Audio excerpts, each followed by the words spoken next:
pewarta kita malam hari ini. Tentunya semua udah pada tahu ya, pewarta kita malam hari ini adalah Bapak Vincentius Chandra. Beliau adalah koordinator BPK Keuskupan Agung Jakarta. Dan bersyukur sekali beliau boleh menyiapkan waktunya untuk ada bersama-sama kita untuk memberikan pengajaran kepada kita pada malam hari ini. Beliau lahir di Jakarta pada tahun 1967 dan sudah berkeluarga selama 28 tahun. Beliau terpanggil sebagai pewarta awam, pengajar, dan pembinaan juga evangelisasi dalam lingkup pelayanan pembaruan karismatik Katolik sejak tahun 1995. Wow, kita kasih aplaus ya buat Pak Vincent. Ya, begitu aja. Oleh karena itu, selamat datang Pak Vincent. Terima kasih Pak Vincent bersedia untuk membawakan acara pada malam hari ini. Mari kita mendengarkan pengajaran Pak Vincent. Silakan Pak Vincent, saya persilahkan. Ya, shalom semuanya Bapak Ibu yang dikasihi Tuhan. Bersyukur bahwa kita malam ini bisa ketemu ya. Tentunya Bapak Ibu sudah mendengarkan kemarin tentang mengenai doa syafaat ya. Nah, malam ini saya nggak tahu Bapak Ibu sudah mempraktekkan doa syafaat belum ya? Mungkin di keuskupannya atau di PD-nya gitu. Ada yang sudah mempraktekkan belum ya? Boleh kasih angkat tangan atau sudah ya? Manokwari sudah ya? Wah, luar biasa ya, Bu Veronica ya. Saya lebih senang kita ngajar ini gabung belajar ya, maksudnya dua arah. Karena kita pakai Zoom kan.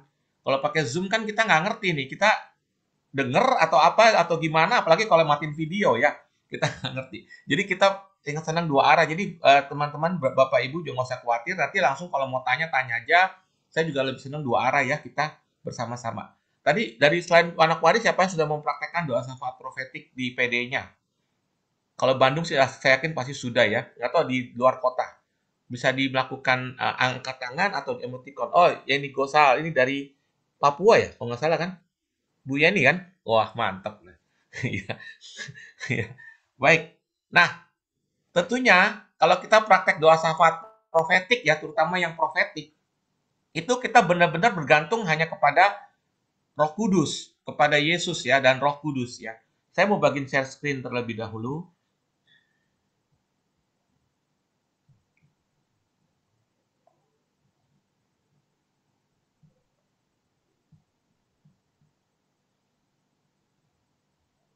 Nah, ini sesi karisma Roh Kudus untuk perlengkapan doa syafaat yang efektif. Apakah kebaca ya? Ya, itunya Pak. Mau digedein lagi ya? Ya. Nah, Ya. jadi doa syafaat profet yang efektif itu perlu karisma Roh Kudus.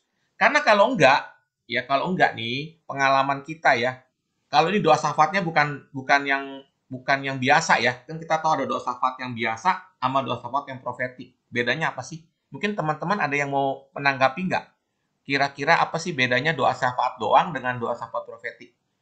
Silakan di unmute.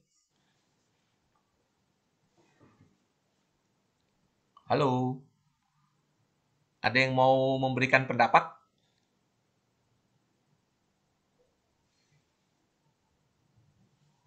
Wah, nggak ada nih. Ini kan pada bisa di unmute kan? Bisa Pak Vincent, ayo teman-teman. Nah, apa sih bedanya doa syafaat doang dengan doa syafaat profetik? Bedanya apa?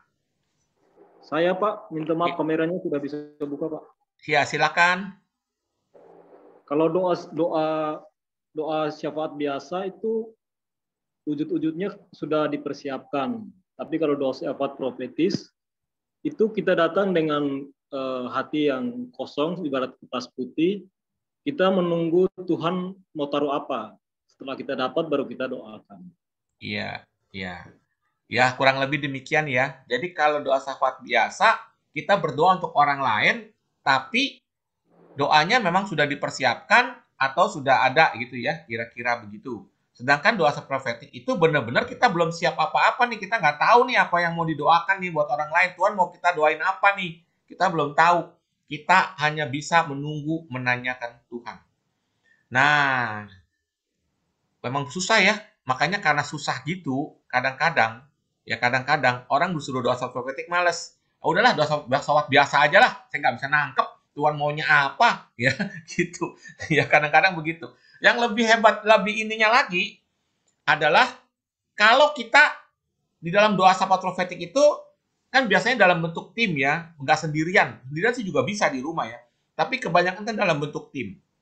Nah, yang lebih repotnya lagi kalau kita cuman jadi penonton, kita nggak mengikuti, kita cuman dengerin aja orang doa ya, kita cuman diem aja gitu ya. Wah, itu berat sekali ya. Itu bisa dua kemungkinan ya. Apa dua kemungkinan? Kemungkinan pertama, kita bete. Bete itu apa ya? Bahasa Indonesianya bete itu boring ya, jenuh ya, nungguin doa orang. Yang kedua, nah ini bisa terjadi ya, sering terjadi kita begini nih. Apa itu? Ya, ketiduran ya, masih bagus sih ketiduran ya, daripada kita nggak bisa tidur ya. Nah, itu pernah kejadian di tempat saya dulu tuh, di PD saya ya, waktu pertama kali praktek doa syafaat profetik tuh tim mengusulkan kita mulainya malam saja ya supaya hening, supaya suasananya enak ya jam 10 malam. Coba bayangkan ya jam 10 malam mulai doa syafaat profetik ya. Apa yang terjadi? Ada bapak yang nggak aktif, dia nggak terlibat ya. Kita doa dalam roh ya, menyembah Tuhan, doa dalam dia juga sama berdoa juga, cuman doanya lain versinya. Yang satu ya lalala ya, satu lagi gitu ya. Begitu ya. Jadi penting sekali kita harus aktif. Nah, sekarang yang menentukan kita bisa terlibat aktif adalah ini. Nah, mungkin ada yang mau baca nggak nih? Kebaca nggak ya? Silakan saya minta tolong di unmute ya yang mau baca di bagian A.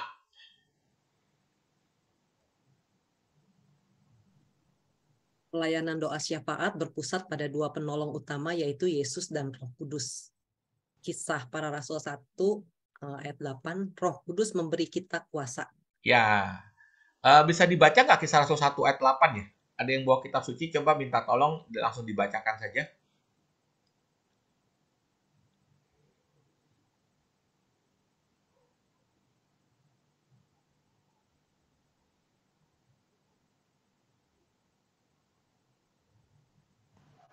Saya bantu baca, Pak.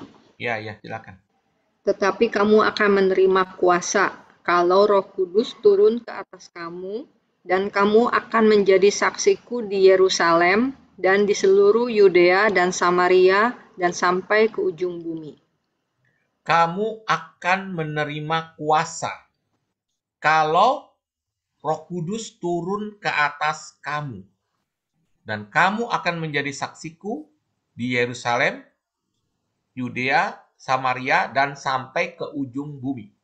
Jadi kalau kita menerima Roh Kudus, kita akan menerima kuasa. Ya. Nah, oleh karena itu, tidak ada jalan lain. Pada saat kita berdoa syafaat profetik pun, kita perlu Roh Kudus. Ya, kan ada lagunya ya. Peganglah tanganku Roh Kudus setiap hari. Ku tak dapat jalan sendiri tanpa Roh-Mu. Ya, kita perlu sekali Roh Kudus ya dalam doa syafaat profetik ini. Nah, Roh Kudus ini ditampakkan dalam bentuk karunia-karunia karismatis. Kita bersyukur ya di pembaruan karismatik Katolik kita boleh mengenal karunia-karunia karismatis ya untuk pelayanan. Dalam 1 Korintus 12 ayat 8 sampai 10 itu ada di situ ada 9 karunia karismatis. Coba silakan dibuka 1 Korintus 12 ayat 8 sampai 10, coba dibacakan yang sudah ketemu ya.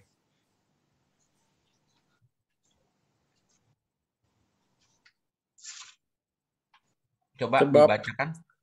Sebab kepada yang seorang roh memberikan karunia untuk berkata-kata dengan hikmat. Satu, dan kepada hikmat. Yang lain. Benar, Pak? Kita hitung benar nggak ada 9 ya. Yang pertama hikmat.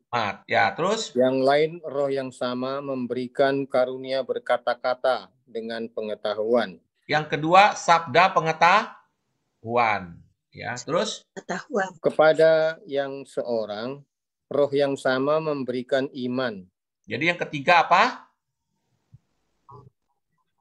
Iman. Karunia Memberi iman. iman. Oke, terus? Dan kepada yang lain ia memberikan karunia untuk menyembuhkan. Yang keempat apa? Menyembuhkan. Penyembuhan. Oke, terus? Penyembuhan. Kepada yang seorang roh memberikan kuasa untuk mengadakan mujizat. Yang kelima karunia Mujizat. mujizat. Terus? Dan kepada yang lain ia memberikan karunia untuk bernubuat. Yang keenam berarti Bernubuat. Terus? Dan kepada yang lain lagi ia memberikan karunia untuk membedakan bermacam-macam roh. Jadi yang ketujuh membedakan roh. Bermacam-macam Ya. roh. Terus? Kepada yang seorang ia memberikan karunia untuk berkata-kata dengan bahasa roh. 9 berkata-kata, ke-8 ya tadi ya, berkata-kata Iya. dengan bahasa roh. Terus? Dan kepada yang lain ia memberikan karunia untuk menafsirkan bahasa roh itu. Yang ke-9 menafsirkan bahasa roh. Ada 9 ya Pak? Iya. Betul ya? Nah, Terus. biasanya orang mendapatkan karisma itu diawali biasanya pintu gerbangnya adalah karisma berdoa di dalam roh. Pintu gerbangnya. Walaupun bukan mutlak ya, bukan mutlak, tetapi biasanya pintu gerbangnya adalah karunia berdoa di dalam roh. Apa sih maksudnya karunia berdoa di dalam roh itu? Ya, Roma 8 ayat 26 sampai 27. Silakan dibaca yang sudah ketemu ya. Roma 8 26 sampai 27. Ini adalah karunia berdoa dalam roh untuk doa syafaat ya. Ada yang sudah ketemu? Silakan di-unmute. Roma 8 ayat 26 sampai 27. Demikian juga roh membantu kita dalam kelemahan Demikian kita. juga Roh membantu kita roh dalam membantu kelemahan. kita. Roh R-nya kecil apa besar? Roh besar. Berarti Roh Kudus. Roh Kudus ya. Demikian juga Roh Kudus membantu kita terus Dalam kelemahan kita. dalam kelemahan kita. Sebab kita tidak tahu bagaimana sebenarnya harus berdoa. Sebab kita tidak tahu bagaimana sebenarnya harus berdoa. Kita nggak tahu bagaimana harus berdoa apa ya. Terus? Tetapi Roh sendiri berdoa untuk kita. Nah, ini hebatnya ya. Roh sendiri berdoa untuk kita. Rohnya R kecil apa besar, Bu? Besar. Besar. Berarti Roh Kudus sendiri berdoa untuk kita. Kepada Allah dengan keluhan-keluhan yang tidak terucapkan. Dengan keluhan-keluhan yang tidak terucapkan. Kita mengambil pengertian keluhan-keluhan yang tidak terucapkan ini adalah berdoa di dalam bahasa roh ya, berdoa di dalam roh. Terus? Dan Allah yang menyelidiki hati nurani. Dan ini hebatnya ya, walaupun cuma mohon maaf ya, kita kalau berdoa dalam roh kan begini kan, misalnya ya, keluarkan bunyi-bunyian, syalalalala, yalalala, kan nggak ada artinya ya. Tapi hebat ya, Allah yang menyelidiki hati nurani, terus? Silakan lanjut. Mengetahui maksud roh itu. Mengetahui maksud roh itu. Jadi walaupun hanya lalalala, Allah tahu. Nah, terus? Yaitu bahwa ia sesuai yaitu dengan bahwa ianya besar apa kecil, Bu? Besar. Berarti besar. Allah ya, Roh Kudus ya. Ya. Sesuai dengan kehendak Allah, berdoa. Sesuai dengan kehendak Allah. Berdoa untuk orang-orang kudus. Berdoa untuk orang-orang kudus. Maksudnya untuk orang-orang lain. Aneh ya. Jadi ketika cuman begini doang, ya lalala, Allah tahu, mengetahui maksud, memiliki hati nurani, mengetahui maksud roh itu. Nah, inilah salah satu gunanya berdoa dalam bahasa roh untuk doa syafaat profetik. Jadi walaupun cuman keluarkan bunyi-bunyian saja, ya, itu Allah tahu gitu. Jadi penting sekali dalam doa syafaat profetik itu terutama karunia berdoa di dalam roh. Ya. Untuk mengenal apa yang menjadi kehendak Tuhan. Sampai sini jelas gak ya Bapak Ibu yang terkasih, teman-teman? Ada yang mau tanya? Langsung saja. Halo. Jelas semua. Paling enak ya Saya mau bertanya, Pak. Saya Oh ya, Frans ada yang mau Karyadi, tanya Pak. juga, kirain nggak ada. Ya, silakan. Pak, mengenai karismatik, di dalam ciri doanya salah satu adalah doa dalam bahasa roh. Iya. Saya nggak bisa. Tetapi Ini Pak siapa ya? Sorry, saya nggak bisa. Saya mati dulu. Frans Ya. Karyadi. Oh, Pak Frans ya. Ya, oke, sorry. Iya. Saya Pak dari Frans dari mana, Samarinda, Pak? Dari mana? Samarinda, Dari Pak. Samarinda, oke ya. Iya. Saya lanjut. Itu pernah saya mengikuti satu seminar pemimpin untuk doa dalam bahasa roh itu.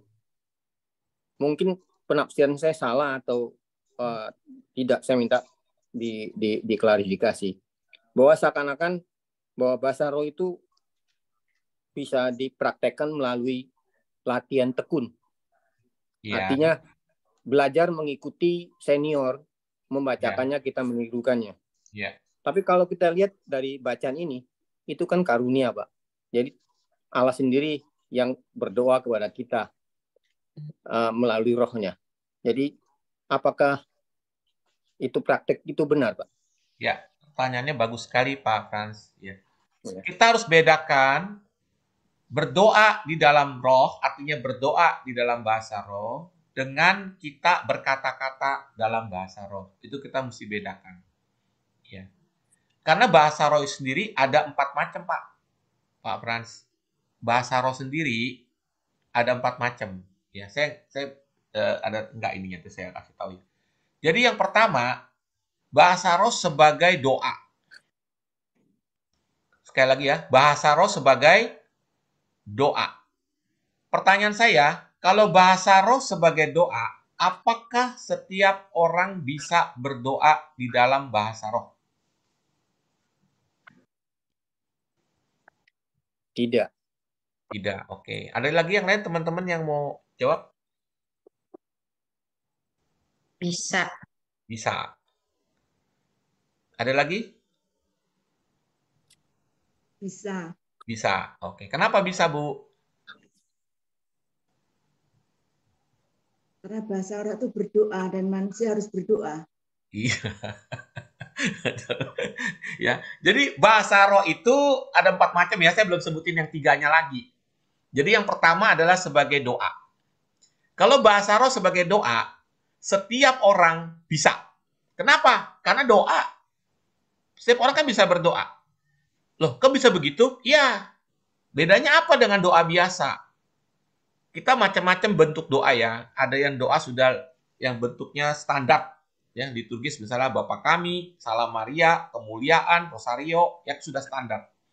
Ada doa yang spontan ya, yang kadang-kadang kita mikir dengan akal budi menyusun kalimat, subjek, predikat, objek. Ya, menyusun kalimat. Doa dengan akal budi. Nah, ada lagi doa dengan roh kita. Itulah bahasa roh. Gimana kita berdoanya gimana? Sederhana sekali. Kita hanya mengeluarkan bunyi-bunyian. Loh, bunyi-bunyi apa? Bunyi-bunyian tidak tahu. Biasanya, supaya tidak salah bunyinya, ya, biasanya awal-awal kita bunyinya adalah mengucapkan pujian kepada Tuhan. Yang paling gampang adalah haleluya ya. Kita bukan fokus pada apa yang kita ucapkan, tetapi fokus pada kita menyembah Tuhan. Jadi kita tidak berdoa pakai akal budi. Ya, akal budi kita ibaratnya kita nggak usah mikir lah, nggak usah menyusun kalimat lah.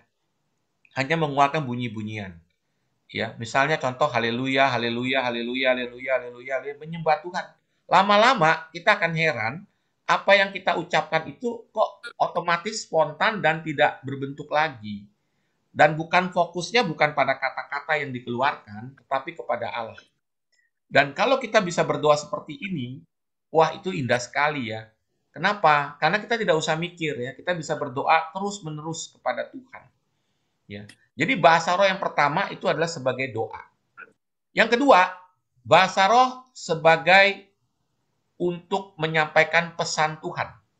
Jadi, nah ini yang tidak setiap orang dapat. Ya, hanya saat-saat tertentu saja. Bisa saja dia dapat saat itu, bisa juga saat lain dia enggak. Jadi dia diberikan inspirasi oleh Roh Kudus, dia menyampaikan bahasa roh dengan suara yang keras, Dan ada orang lain yang menafsirkannya. Tadi kan ada kan karunia menafsirkan ya. Itu berisi pesan Tuhan kepada jemaat atau kepada orang lain pada saat itu. Itu bahasa roh sebagai pesan Tuhan. Yang ketiga, bahasa roh mujizat. Nah, inilah yang terjadi pada zaman para rasul. Ketika para rasul berdoa atau berkata-kata dalam bahasa roh, orang bangsa lain mendengar dalam bahasanya. Nah, ini pernah terjadi memang jarang ya, tapi pernah terjadi. Contoh waktu itu di persekutuan doa di Jerman ya. Waktu itu ada orang Jerman bawa istrinya orang Jepang. Pada waktu ada yang bernubuat atau berdoa berkata-kata dalam bahasa roh, orang Jepang ini kok dengernya pakai bahasa Jepang gitu. Ya, intinya bertobatlah dan percayalah kepada Yesus. Dan akhirnya wanita ini bersedia menerima Yesus ya. Jadi memang jarang bahasa roh mujizat ini. Nah, yang keempat, bahasa roh untuk doa syafaat profetik. Yang tadi Roma 8, 26 sampai 27. Di mana kita berdoa dalam bahasa roh, nanti Tuhan memberikan inspirasi apa yang harus kita doakan. Ya. Gitu Pak Frans. Jadi bahasa roh yang sebagai doa itu bukan maksudnya kita ikutin senior, bukan. Tinggal tergantung kita mau nggak menjalankannya. Pilihan itu pilihan. Sebentar saya potong Pak. Ya, yang saya maksud tadi itu bukan kita mengikuti senior. Kalau kita mengikuti jelas bukan dari apa yang dapat katakan iluminasi dari Tuhan. Ya. Tetapi justru si senior ini mengharapkan kita coba ikutin saya. Ya enggak? Ikutin saya. Seakan-akan dia mengajarkan pengajaran berdoa bahasa roh. Maksud saya itu. Ya oke, terima kasih Pak Frans. Biasanya orang awal-awal memang orang nggak tahu dia harus ngomong apa. Jadi pada waktu didoakan, nggak ada jalan lain, memang kita minta dia ngikutin kita. Sebagai awalnya saja. Sebagai awal. Setelah kalau orang tersebut benar-benar menyerah, benar-benar dia terbuka, dia nggak mikir lagi, dia nanti otomatis akan keluar bunyi-bunyian yang berbeda dengan orang yang mendoakannya. Biasanya begitu. Jadi yang saya mau sampaikan sebenarnya di sini adalah, bagi Bapak Ibu semua, kalau Anda mau berdoa dalam bahasa roh, silakan. Itu adalah pilihan. Ya, pilihan. Nggak ada yang melarang kok. Nggak ada juga yang ibaratnya harus gitu, nggak ada. Tapi itu pilihan kita. Ya, tergantung kita mau apa enggak. Karena banyak orang yang kadang-kadang merasa, saya nggak dapat karunia bahasa roh lah. Udahlah, capek lah saya, nggak dapat lah. Bukan soal dapat nggak dapat, kita mau apa enggak gitu. Ya, membuka mulut kita, mengeluarkan bunyi-bunyian, menyembah Tuhan. Ketika kita mau menyerah, nanti otomatis mulut kita akan keluar bunyi-bunyian sendiri, ya. Nanti kita akan praktekkan di akhir daripada sesi ini, gitu ya, supaya kita bisa merasakan, ya. Karena kalau enggak susah diterangkan kalau kita nggak ngalamin. Baik, saya potong dulu Pak ya, Pak Frans ya, kita lanjut ya, karena waktunya.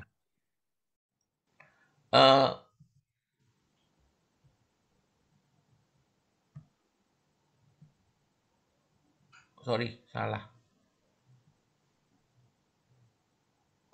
Ini saya sampai jam berapa ya, Ling? 8.15 ya? Ya, Pak Vincent. 8.15 ya? Ya.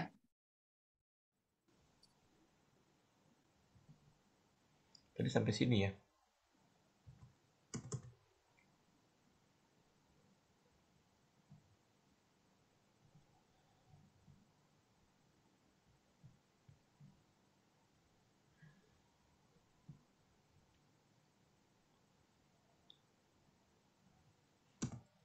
Nah, tadi kan ada 9 ya.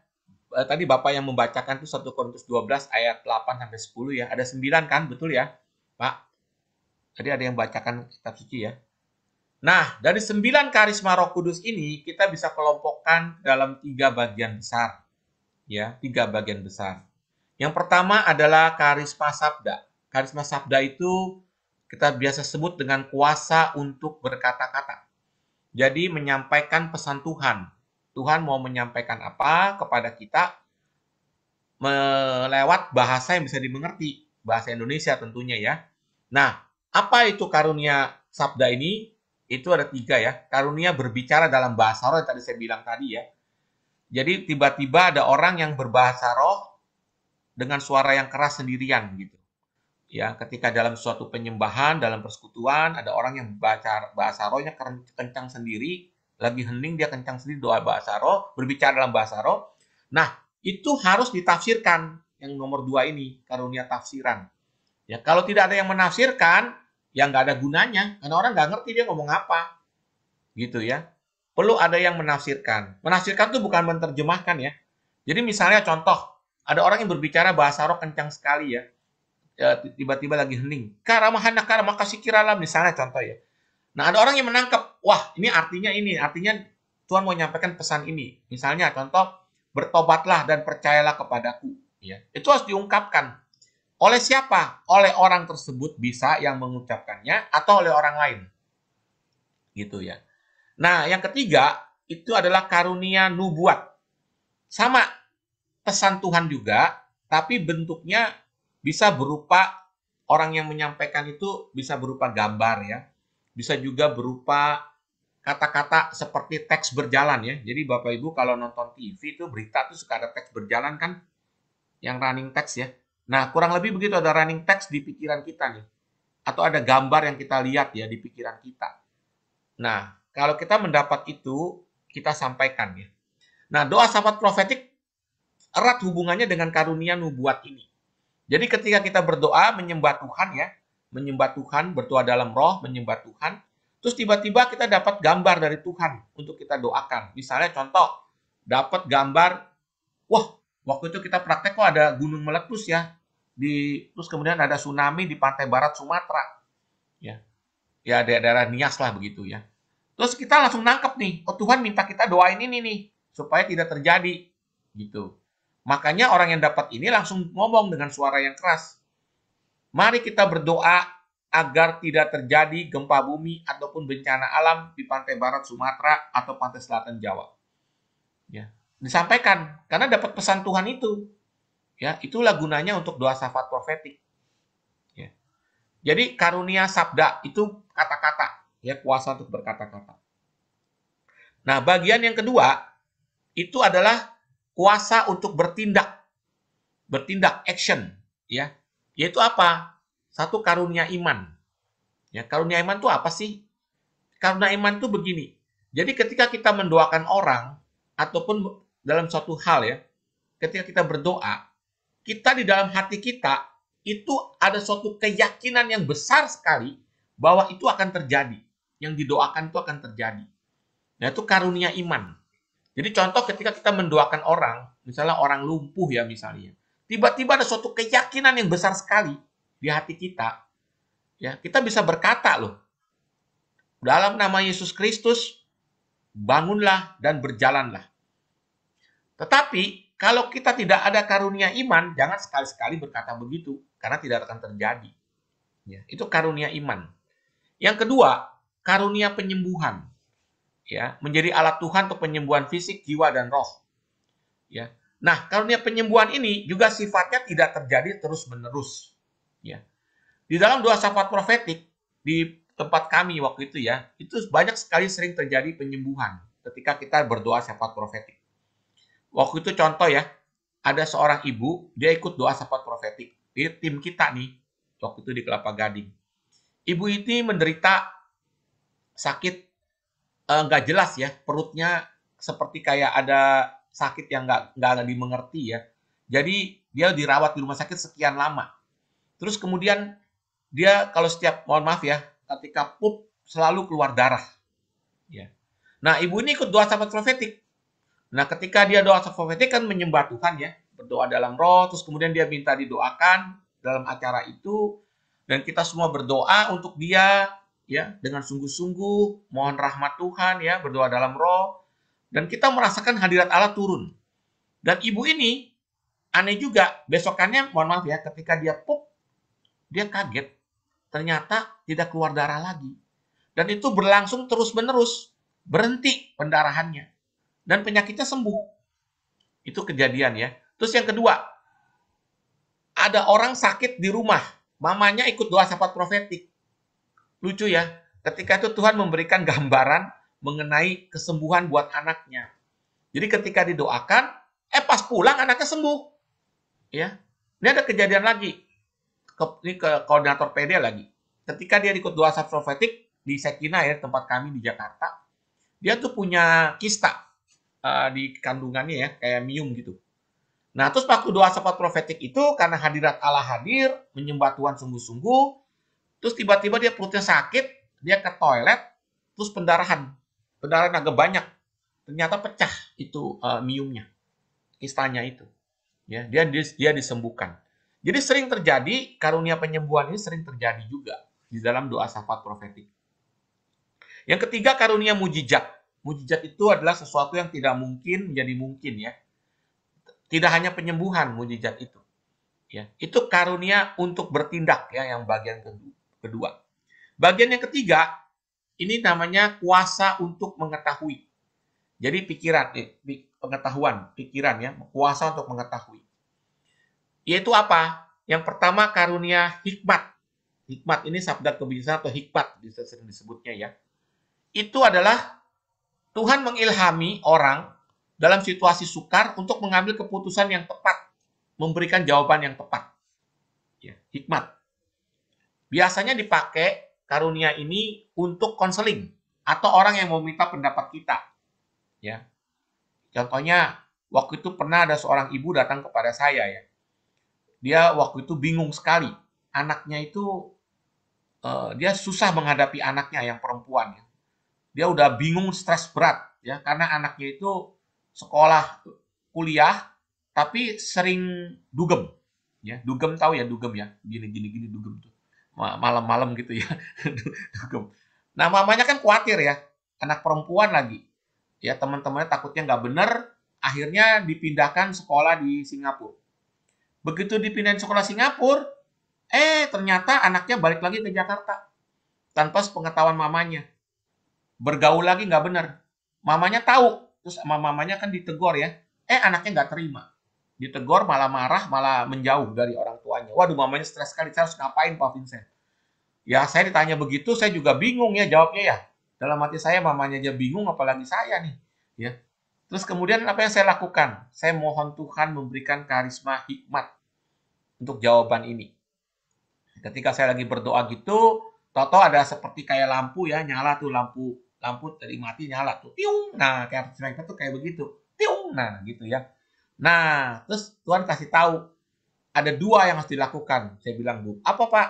Yang pertama, ibu harus mengampuni anak ibu. Waduh, nggak bisa Pak. Itu anak kurang ajar sekali. Dari kecil saya sudah melahirkan, saya rawat, saya didik, saya udah berkorban untuk dia. Malah kurang ajar sama saya.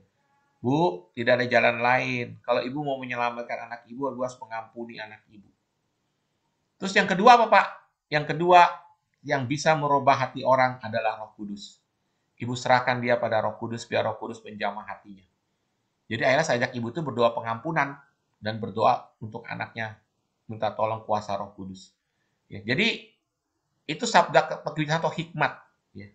Nah, yang kedua, kuasa untuk mengetahui ini adalah sabda pengetahuan.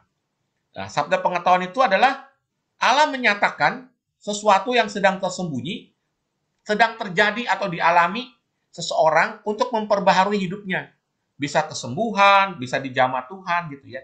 Jadi contohnya begini, ketika kita doa, tiba-tiba kita dapat gambar, melihat ada seseorang yang sedang disembuhkan Tuhan. Atau orang tertentu disembuhkan Tuhan pada bagian tertentu. Nah, kita bisa menyampaikannya itu. Ya. Nah, ini karunia sabda pengetahuan ini penting sekali juga di dalam doa syafaat profetik. Ya, ketika kita dapat gambar apa, Tuhan mau menyembuhkan apa, Tuhan mau minta kita doain apa gitu ya. Itu penting sekali karunia ini. Nah, yang ketiga, karunia, silakan ada yang mau baca yang ketiga apa nih? Supaya dua arah ya. Silakan ada yang mau unmute. Karunia discernment, membeda-bedakan roh. Ya, dibaca aja sekalian. Seseorang bisa mengenali apakah sumber inspirasi atau perbuatan dari Roh Kudus, rohnya, atau roh jahat. Ya, jadi sumber inspirasi perbuatan dari rohnya sendiri, apa dari Roh Kudus, apa dari roh jahat. Itu karunia discernment, beda-bedakan roh. Ini penting juga dalam doa syafaat profetik untuk mengetahui ini benar nggak dari Tuhan, atau dari pikiran kita, atau jangan-jangan dari si jahat nih, gitu. Kita kalau biasa jangan khawatir lah. Kalau dari si jahat tuh umumnya jarang terjadi sih. Kecuali itu orang luar tiba-tiba ikut doa sifat profetik, orang itu dukun lah, orang itu berbuat jahat lah. Nah, itu bisa terjadi ya. Tapi biasanya kan kebanyakan tim sendiri ya, gitu. Jarang lah yang dari roh jahat, kebanyakan dari Roh Kudus atau dari pikiran kita sendiri. Nah, itulah 9 karisma Roh Kudus yang berguna untuk kita membantu di dalam doa syafaat profetik. Nah, dari 9 ini yang paling sering terjadi dalam doa profetik adalah apa? Coba, kira-kira ada yang mau bantu? Halo?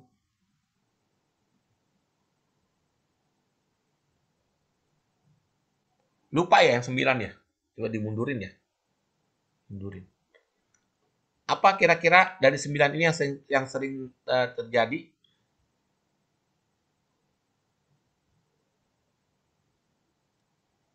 Halo? Karunia nubuat, Pak. Ya, nubuat. Terus? Hikmat. Hikmat. Dan Terus? itu sabda apa yang terakhir, Pak? Sabda pengetahuan. Sabda pengetahuan. Ya. Sebenarnya semua juga kepake sih, tapi biasanya yang terjadi demikian. Ya. Gitu. Sampai sini sebelum kita masuk workshop, ada yang mau tanya nggak? Saya mau tanya Pak Vincent. Ya, Tadi silakan. dengan Yeni Pak. Oh, si ini, waduh, nggak berani nih kita nih, jawabnya bingung nih. Lagi belajar kan? Gini Pak, yang sampai hari ini saya masih bertanya-tanya itu adalah tadi Pak Vincent sampaikan pada saat orang berbahasa roh pasti ada yang punya karunia menafsirkan. Menafsirkannya. Ini Saya bahasa untuk tafsirkan ya, Bu? Ya, saya sering merasa pada saat di PD, kalau merasa saja Pak ya, saya nggak tahu benar nggak perasaan saya. Pasti ada, cuma orang itu suka ragu. Ya. Suka ragu dan takut. Iya. Padahal selalu kita kasih tahu bahwa jangan ragu, omong saja nanti kan ada klarifikasi. Iya, gitu betul sekali. Tapi kok orang itu takut ya? Bagaimana caranya untuk supaya kita meyakinkan ke teman-teman bahwa karunia Roh Kudus itu kita semua punya. Iya. Supaya jangan ragu tuh bagaimana caranya? Ya. Makasih. Ya, terima kasih ya Sisia, ini pertanyaannya bagus sekali. Saya juga udah capek Bu ngingetin orang-orang supaya jangan ragu, tapi tetap aja ada juga yang takut, yang nggak percaya diri. Saya kalau ngajar karunia nubuat misalnya ya, udah bosan saya berkali-kali ngomong. Nanti kalau dapat pesan Tuhan berupa gambar, berupa teks berjalan, berupa intuisi, ya sampaikan dengan suara yang keras. Jangan ragu-ragu. Pak, nanti kalau salah gimana? Salah nggak apa-apa. Namanya juga belajar. Ya kan? Kalau enggak bagaimana kita bisa melangkah dengan iman? Ya, yang penting tidak menyimpang dari kitab suci dan ajaran gereja. Sampaikan. Ya.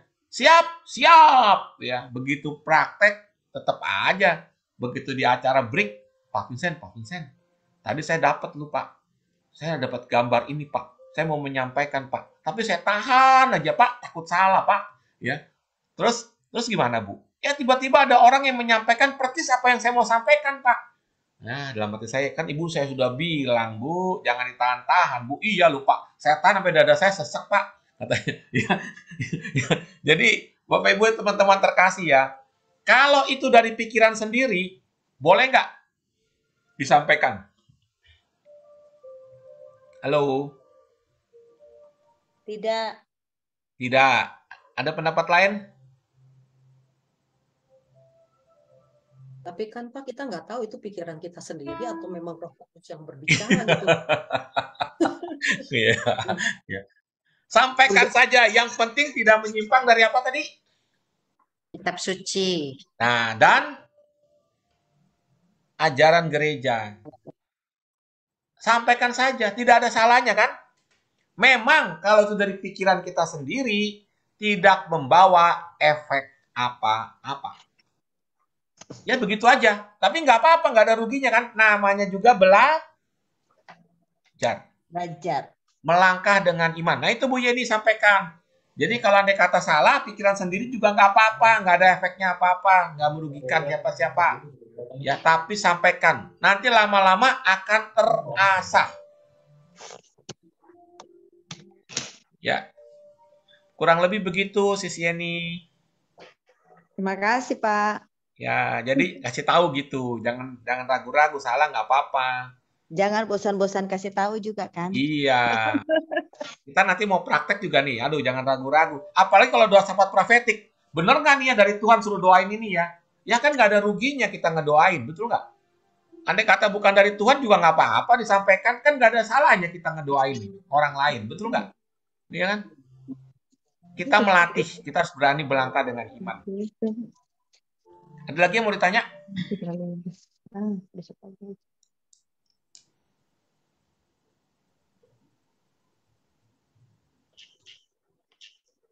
Wah, udah pada jelas semua ya, senang sekali nih, nggak ada yang mau tanya.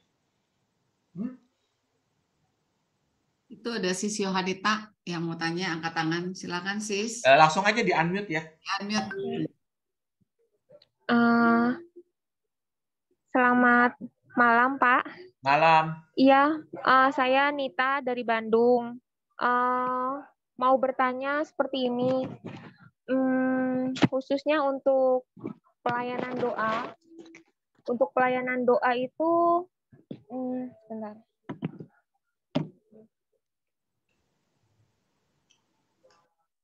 Ya, gimana? Oh, berhenti ya, Pak? Iya, halo. Ya. Iya. Saat konseling seperti itu tadi, seperti Bapak ceritakan pengalaman sebagai konseling, sehingga dengan saat ini saya kadang secara pribadi masih kurang memiliki keberanian apabila konseli itu memiliki satu masalah dengan keterikatan dengan kuasa gelap. Karena ya mungkin terlihat dari secara fisik, mata, terus gerak-gerik apa segala macam, tetapi saya seringkali sebagai pendoa merasa agak ciut untuk melayani hal seperti ini, karena saya seringkali mengatakan, oh ini bukan bidang saya, lebih baik saya yang dikasih yang lain saja. Nah, bagaimana mungkin ada dari Bapak ada masukan atau saran bagaimana cara kita untuk sebagai pendoa, sebagai mungkin juga konselor menghadapi seperti ini supaya kita siap untuk apapun yang dihadapi sama konseli atau siapapun yang minta didoakan itu, dengan kasus apapun kita siap gitu. Oke, Yohanita. Ya. Ini agak sedikit berbeda dengan doa syafaat profetik ya, kayaknya pertanyaannya ya. Konteksnya gitu ya. Ini lebih ke arah kita konseling kan, gitu, ya kan? Tapi nggak apa-apa lah. Saya jawab sedikit ya, tapi nggak usah panjang-panjang, karena kan konteksnya beda, ya. Memang kita juga sebagai seorang pendoa harus mempunyai dalam keadaan berrahmat, ya. Berrahmat tuh maksudnya kita benar-benar hidupnya rohaninya baik sekali, ya, hidup doanya baik, ya, sakramen, menyambut sakramen secara teratur, ya, sakramen ekaristi, sakramen tobat, ya, hidup berrahmat, ya. Dan kalau kita demikian, ya, kita nggak usah ragu melayani orang. Tuhan akan memperlengkapi kita dengan karunia-karunia-Nya. Biasanya kita ragu kalau kita sendiri sadar bahwa kita tidak dalam keadaan berrahmat. Ya, kita mungkin jatuh di dalam dosa, kemudian kita kurang berdoa, ya, kemudian apalagi ada kesombongan, ya. Nah, itu memang kita akan ragu gitu. Jadi kuncinya adalah kita dalam keadaan berrahmat. Jadi kalau keadaan berrahmat kita nggak usah khawatir, apalagi melayani kuasa gelap takut ke transfer kan, ya seringkali begitu. Kita nggak usah khawatir kalau dalam keadaan berrahmat kita maju saja, Yohanita.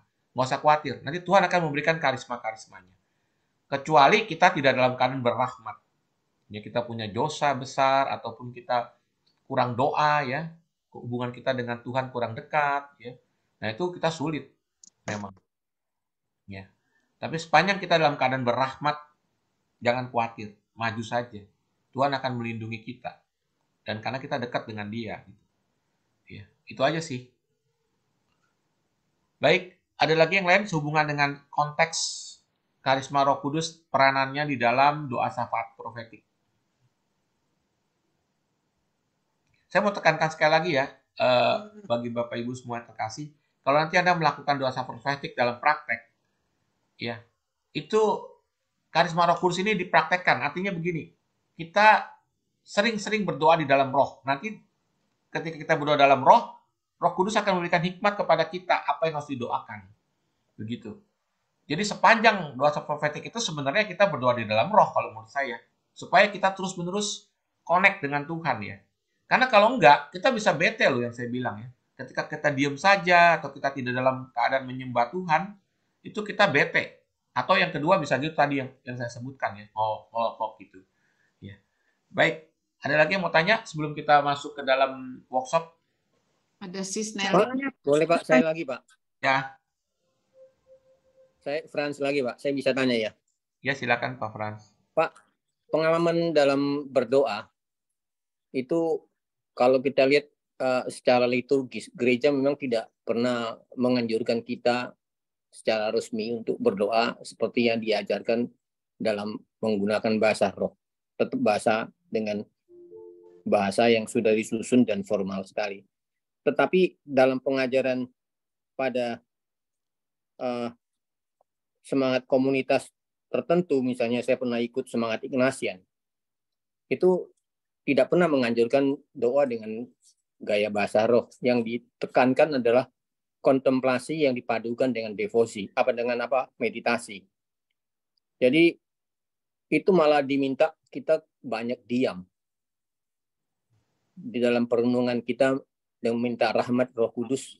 Tetap Roh Kudusnya kita utamakan untuk boleh memberi iluminasi kepada kita apa yang ingin Tuhan sampaikan. Menurut Bapak, perbedaan ini gimana? Terus terang saya secara pribadi, kalau udah biasa dengan kediaman atau tradisi di Katolik kita berdoa dengan penuh kediaman, dengan karismatik yang sedikit agak excited gitu ya, agak gitu, kayak sepertinya malah susah masuk gitu. Ya, oke. Terima kasih Pak Frans. Terima kasih pertanyaan. Jadi begini Pak, tujuan doa itu adalah persatuan dengan Tuhan. Itu tujuan doa. Jadi kalau kita bersatu dengan Tuhan, sudah tidak ada lagi yang dia ngomong apa lagi, udah nggak ada ya, karena kita sudah bersatu dengan Dia. Jadi memang doa yang paling mendalam itu adalah ketika kita bersatu dengan Tuhan. Dalam hal ini yang paling mendalam itu doa kontemplasi. Nah, bahasa roh ini itu sering disebut dengan namanya kontemplasi berisik atau noise contemplation. Karena kontemplasi ada dua. Satu noise contemplation, kontemplasi yang berisik, dan kontemplasi yang diam atau hening. Sama, dua-duanya itu adalah memandang Tuhan, mengalami hadirat Tuhan. Nah, bahasa roh ini, doa bahasa roh ini sangat bagus untuk mengantar kita kepada silent contemplation. Jadi nanti ujung-ujungnya bahasa roh yang saya sering praktekkan. Kalau saya kan praktekkan di pujian penyembahan tiap hari ya. Jadi ketika kita berdoa dalam roh, ya bahasa roh kan berisik tuh ya. Halala makarana siki lalalala ya, terus menyembah Tuhan. Nanti ujung-ujungnya kita akan masuk kepada keheningan. Jadi itu sangat membantu sekali. Nah, pernah ada Abbas. Abbas itu rahib ya. Dari gereja ortodoks. Namanya siapa saya lupa ya. Dia mengatakan begini, doa bahasa roh itu adalah jalan tercepat untuk masuk ke dalam kontemplasi. Enggak. Jalan tercepat untuk masuk ke dalam kontemplasi, menurut dia. Kenapa? Karena seringkali kalau orang baru mulai doa langsung masuk ke dalam kontemplasi, yang seperti Pak Frans bilang itu, keheningan, itu berat Pak. Beratnya kenapa? Satu, orang yang belum terbiasa ya, dia ketika dia mulai hening aja, dia langsung pikirannya melayang-layang kemana-mana gitu ya. Mungkin menit pertama, kedua masih oke lah. Begitu udah menit ketiga, waduh udah kacau. Kemana ya, itu perlu latihan sangat berat. Betul, iya Pak. Yang disebut ketidakteraturan itu biasanya ya, betul. Kita diminta kembali lagi kepada keterpusatan itu apa? Kembali lagi kan. Ya, saya juga tahu gitu. Nah, tetapi ketika kita berdoa di dalam roh, ya, kalau kita udah merasakannya betul-betul, kita bisa doa 2 jam, Pak. Doa 2 jam tidak terasa. Nanti masuk ke dalam keheningan. Kita pernah praktekkan ini di doa syafaat profetik waktu di Konvenas di Makassar ya. Mungkin ada yang pernah ikut nggak Konvenas Makassar ya? Oh enggak ya, Lingling belum ikut ya. Konvenas mana Lingling? Pontianak ya. Konvenas di Makassar saya ikut waktu itu ya, kemudian waktu itu juga membawakan, tapi saya sebagai peserta juga ketika workshop doa syafaat profetik. Saya pikir ngapain ya doa syafaat profetik ya, saya baru diajarin pertama kali gitu. Bayangin ya, 2 jam loh. Jadi sebelum doa syafaat profetik tuh ditanya, siapa yang belum bisa berdoa dalam bahasa roh? Wah, banyak yang ngangkat tangan kan. Didoain dulu sampai bisa ya, sampai ngeluarin bunyi-bunyian yang dia tidak mikir loh gitu. Nah, setelah selesai baru praktek doa syafaat profetik. Saya pikir ngapain ya? Ternyata 2 jam loh berdoa dalam bahasa roh terus. Sampai rahang saya ini pegel udahannya ya. 2 jam. Bukan waktu yang singkat loh. 2 jam coba bisa doa 2 jam tuh gimana ceritanya ya? Sampai rahang saya udahannya ini kaku. Bapak Ibu bayangin nggak? 2 jam gitu. Tapi kita merasakan kayaknya nggak terasa. Kenapa? Karena kita masuk hadirat Tuhan. Ya kita menyembah Tuhan, masuk hadirat Tuhan. Sampai badan kita kadang-kadang goyang-goyang ya. Kita nggak sadar sendiri. Terus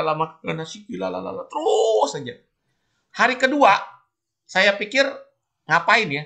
Ternyata begitu lagi. 2 jam lagi berdoa dalam bahasa roh. Hari ketiga, saya pikir ngapain lagi ya? Begitu lagi. Waduh. Waktu itu, saya ikut konferensi itu sebenarnya hati saya tuh lagi nggak enak ya. Rohani saya tuh lagi kurang beres lah. Ya, karena terlalu pelayanan, terlalu capek ya. Kurang doa. Begitu 3 hari ya, berdoa dalam roh ya 2 jam ya. Hari ketiga dada saya mau meledak. Kenapa meledak? Saya merasakan kasih Tuhan yang luar biasa ya, merubah hidup saya, menjamah saya sampai saya nangis sesungguhkan. Udah nggak pusing lagi dah, udah nggak mikir mau malu mau apa terserah dah. Ya, saya nangis sesungguhkan ya, merasakan kasih Tuhan yang begitu besar ya, yang begitu baik buat saya dan roh saya menyala-nyala. Ya. Jadi ketika kita berdoa dalam roh, kadang-kadang masuk hadirat Tuhan, itu kita nggak terasa. Berdoa itu nggak terasa, sekian lama tuh nggak terasa. Karena kita masuk hadirat Tuhan. Gitu ya. Nah, itu mengantar kita kepada kontemplasi yang pasif. Setelah masuk ke dalam itu, keheningan tuh nggak terasa juga ketika kita menyembah Tuhan. Udah diem aja dalam hadirat Tuhan. Mengalami cintanya, mengalami kasihnya. Jadi begitu Pak Frans. Jadi bahasa roh itu mengantar kita kepada kontemplasi yang pasif ya. Begitu. Tidak segampang. Masih di mute, Pak. Pak Frans, maaf itu ke mute, Pak. Ya, Bapak sampaikan terkesan seperti kita berkobar-kobar ingin mendapatkan rahmat itu ya. Tapi saya begitu sering sekali mengikuti itu. Paling ya tidak ada arti yang saya dapatkan, saya rasakan itu pun saya pikir masih itu mungkin perasaan saya saja. Saya pikir begitu. Biasanya gini Pak, kalau kita dalam doa pribadi, biasanya kita kalau saya sih pujian penyembahan terlebih dahulu ya, masuknya awalnya terus kemudian kita menyembah Tuhan, kita berdoa dalam roh. Lama-lama nanti kita setelah berdoa dalam roh, lama-lama kita masuk kepada keheningan. Yang penting kita sudah connect sama Tuhan, mengalami hadirat Tuhan. Nah, udah dah. Enak sekali kita nggak terasa dah. Makanya kalau doa syafaat profetik kita benar-benar in, saya selalu istilahnya kasih kata in, kita tuh nggak mau berhenti-berhenti sebenarnya. Begitu. Makanya saya bilang kalau nggak aktif dalam doa profetik, kalau nggak aktif ya kita bete karena kita orang lain in kita enggak gitu loh. Gitu. Baik Pak, terima kasih. Saya rasa cukup kali ya waktunya ya. Pak Vincent mau nanya. Oh nanya lagi. Ini yang nanya cuma si Siani, Pak Frans. Pak Siani, Pak Frans. Ibu ini yang mengangkat tangan Pak. Bentar, Bu Yeni sebentar ya. Ini Ibu apa nih tulisannya Galaxy Tab. Justin, ya Bu Justin. Ini sebetulnya sudah dijawab Pak Vincent yang terakhir ini. Saya mau tanya apa definisi kita berdoa dalam menyembah Tuhan dalam roh dan kebenaran. Terus bagaimana itu diaplikasikan dengan doa pribadi. Terus tadi Pak Vincent bilang kalau kita berbahasa roh tidak ada yang menafsirkan sia-sia. Bagaimana kalau kita doa pribadi dengan bahasa roh dan kita tidak bisa menafsirkan apakah itu sia-sia? Bu Justin mungkin kurang menyimak tadi yang saya di awal tuh Bu. Bahasa roh ada 4 macam itu loh Bu. Ya. Bahasa roh yang sebagai doa itu tidak perlu ditafsirkan karena doa. Hanya doa kita kepada Tuhan, cuma bedanya kita doa nggak perlu mikir, nggak perlu pakai pakai kata-kata, nggak perlu mikir, nggak perlu pakai konsep, ya hanya mengeluarkan bunyi-bunyian menyembah Tuhan. Yang kedua bahasa roh yang ditafsirkan untuk menyampaikan pesan Tuhan, gitu loh Bu. Jadi kalau yang kita praktekkan di rumah, doa pribadi pakai bahasa roh itu nggak perlu ditafsirkan, karena itu bukan pesan Tuhan, itu adalah doa pribadi, doa kita. Bahasa roh sebagai doa.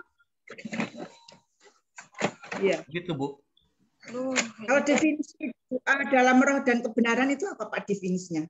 Berdoa dalam roh dan kebenaran adalah kita berdoa dengan roh kita. Berdoa dengan roh kita, berdoa dalam roh dan kebenaran.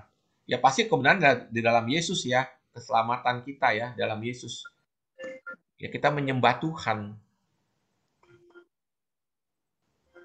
Makanya kan kadang-kadang orang kalau berdoa kan seringkali bukan kurang baik sih, doa yang pakai apa namanya, yang udah ada standarnya itu ya, Bapa Kami Salam Maria juga sebenarnya bagus.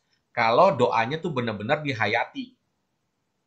Benar-benar kata-katanya dihayati. Ya, tapi memang agak susah, kadang-kadang orang agak susah kalau cuman sebagai ritual saja, sebagai kewajiban saja atau sebagai ini saja cuman mengucapkan doa itu tidak ada kuasanya ya. Misalnya contoh begini, Bapa Kami yang di surga dimuliakan namamu, datanglah kerajaan, tanpa menghayati ya susah ya, nggak bisa mengalami sesuatu. Tapi kalau dihayati, Bapa Kami yang ada di surga, dimuliakanlah namamu. Nanti lama-lama kalau benar-benar menghayati, kalau kita sudah biasa ya, lama-lama tidak ada kata-kata lagi, Bu. Lama-lama hanya pengen masuk dalam hadirat Tuhan saja. Ingin mengalami kasih-Nya, ingin mengalami cintanya.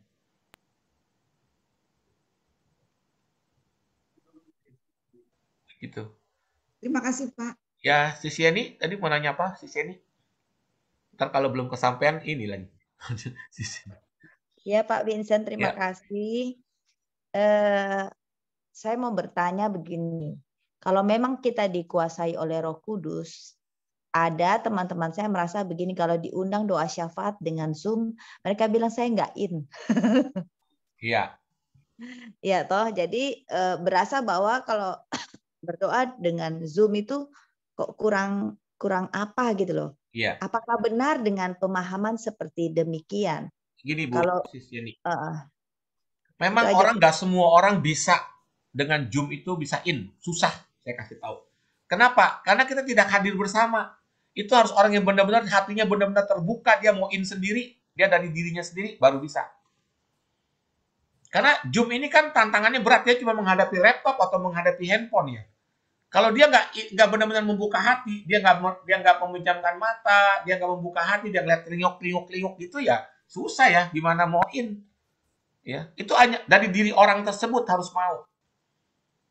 Gitu. Makanya saya nggak menyarankan doa syafaat profetik kalau sudah posisi kondisi kayak sekarang, udah boleh offline, ya mendingan offline.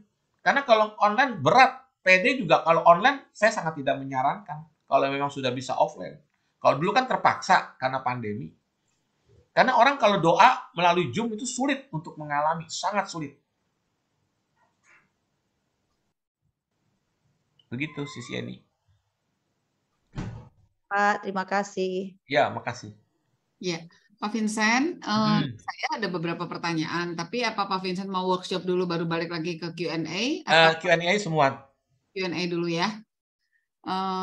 Di sini ada pertanyaan, jika roh yang R-nya besar adalah Roh Kudus, tetapi jika ada terdapat R-nya kecil, berarti maksudnya apa ya Pak? Roh kita. Roh manusia ya Pak? Ya. Ya. Lalu pertanyaan nomor 2, apakah bahasa roh harus dimiliki oleh seorang WL? Karena katanya agar umat mengetahui saat penyembahan dan lain-lain. Sebaiknya ya. Ya. Karena kan ketika dia memimpin singing the spirit, kalau dia nggak bisa bahasa roh, nggak bisa doa dalam roh, ya bingung juga dia mau nyanyi apa ya. Dia mau menyanyikan apa dia, gitu. Mengganggu sekali, gitu. Umatnya juga nggak bisa ngikutin jadinya. Iya. Yang ketiga, pertanyaannya ini kayaknya agak harus satu sesi lagi nih Pak. Apa perbedaan 9 karunia karismatik dengan 7 karunia Roh Kudus? Perbedaan sederhana sekali. Sabta karunia Roh Kudus itu adalah untuk kita menjadi seperti Yesus. Artinya untuk pengudusan kita. Sementara karunia karismatis yang 9 itu adalah bertindak seperti Yesus. Melayani orang, melayani jemaat, melayani orang lain. bukan untuk diri kita. Itu perbedaannya. Nah, yang membuat kita masuk surga yang mana nih? Yang 7 karunia Roh Kudus apa yang sabta karunia Roh Kudus apa yang 9 karunia karismatis? 7 dulu kali ya, Pak. Iya, itu pengudusan diri. Orang yang punya karunia karismatis hebat, karunia penyembuhan, kalau dia tidak memiliki sabta karunia Roh Kudus, ya sayang juga ya, nggak bisa masuk surga itu. Kan ada dibilang, percuma lah teriak-teriak Tuhan, Tuhan, Tuhan, bukankah kami bernubuat demi namamu? Bukankah kami menyembuhkan demi namamu? Terus Tuhan bilang, sorry ya, nggak kenal. Hah, nggak kenal Tuhan? Gimana kita udah melayani? Sorry deh, kamu pembuat kejahatan. Waduh, lemas dah kita. Jadi sabta karunia Roh Kudus itu lebih penting, Bapak Ibu yang terkasih ya. Itu kayak takut akan Tuhan, karunia kesalehan, karunia apalagi kesalehan, takut akan Tuhan, terus karunia hikmat ya. Terus karunia sabta karunia Roh Kudus, kesalehan, hikmat, apalagi ya? Takut Takut akan akan Allah, Tuhan, terus perkasaan. apa? Sorry, Perkasaan. Pengenalan akan Tuhan. Pengenalan akan Allah ya. Sorry, apa bukan apa? Yesaya 11 ayat 2 itu. Iya, nasihat. Nasihat ya, perkasaan. Ada 7 ya. Pengertian, ya. Bijaksanaan. Ya itu lebih penting. Oke, mudah-mudahan kejawab. Iya. Ada tadi kan menyambung yang WL tadi ya Pak, harus bisa berbahasa roh. Terus solusinya apa kalau misalkan WL nggak bisa berbahasa roh? Dia ngomong haleluya aja terus. Jadi dia haleluya, haleluya, haleluya, lama-lama dia bisa. Dia harus menyerah ya. Nggak usah mikir lagi ngomong apa gitu. Nanti lama-lama bisa ini sendiri. Nggak tahu apa yang harus dikatakan. Atau mungkin ikut SHDR lagi ya Pak? Nggak usah sih, nggak usah. Ikut workshop ini aja. Workshop hari ini ya. Ini pertanyaan terakhir sebelum kita masuk sesi workshop. Menyambung penjelasan Pak Vincent akan pentingnya kita dalam keadaan rahmat. Ini sangat meneguhkan. Kadang kami dalam doa profetik ada yang merasakan sesuatu yang harus diusir. Kadang antara siap dan tidak, dan juga benar atau tidak, namun kami tetap doakan.